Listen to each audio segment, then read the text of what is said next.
Wow. What do I think of corporatism? You know, wow. That's a mixed bag for me because I'm someone who believes in the technocracy. I'm a futurist. So, corporatism is just an outgrowth of high technology. How I envision the future. So, mine is kind of a eco-futurist kind of view, or what I like to call techno-agrarian. Of course, I do believe in market forces, although I will not put the golden calf right of center label free enterprise market on it, or moniker on it, because that is just a view of deregulation glorification, and I'm on that side, but only because of the necessary evil of making things work. And if it doesn't work, it's not worth it. So, I question free enterprise as much as I do redistribution of wealth. Those things have to be balanced. And sometimes those forces just can't be controlled. As we are part of nature, so too nature is part of us. And what that means is that we can't exactly clockwork precision predict and control all the forces that we use and to affect our economy and how ecology fits into that. So, getting back to corporatism, and the reason I have such a problem with it is because as we grow more and more dependent on higher technology for our daily lives, both not just in computerization, but in advances in medicine, transportation, everything that we attribute to standard of living. And with our increased population, that is mechanical, industrialized necessity because of the need to have heating, infrastructure, sound, economic motivation for employment. These things have gotten away from our agrarian roots, but the more we've gotten away from that, the higher the quality of living.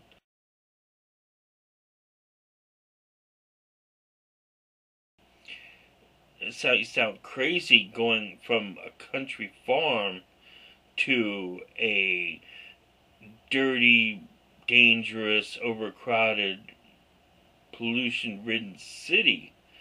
But when you consider that the alternative is 18 hours in the field from sunup to sundown, considering the dangers of agrarian life, horses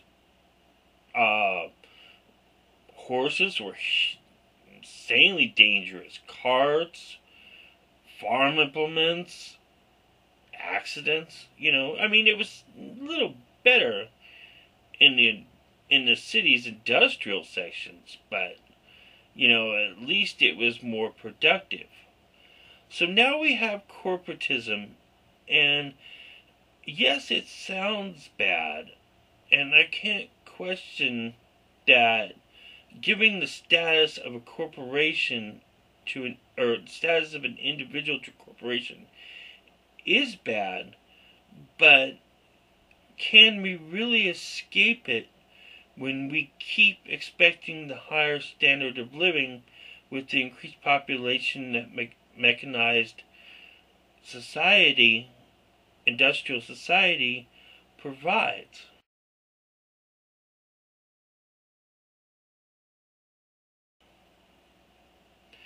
How are we going to tell people that there are population restrictions? How would you go about that?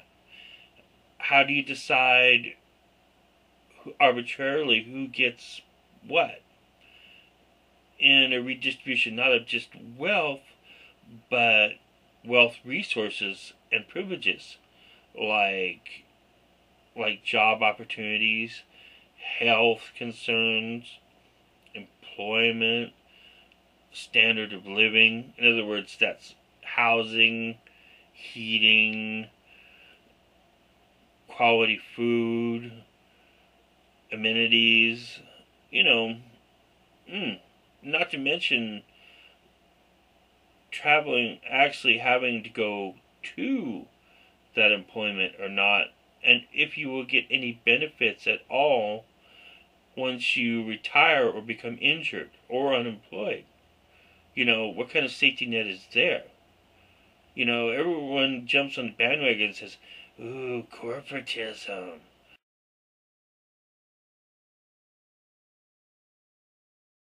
Well, okay, yeah, bad, but how is that not going to be worse elsewhere or somehow else? That's what I'm getting at. And I think that's worth considering too.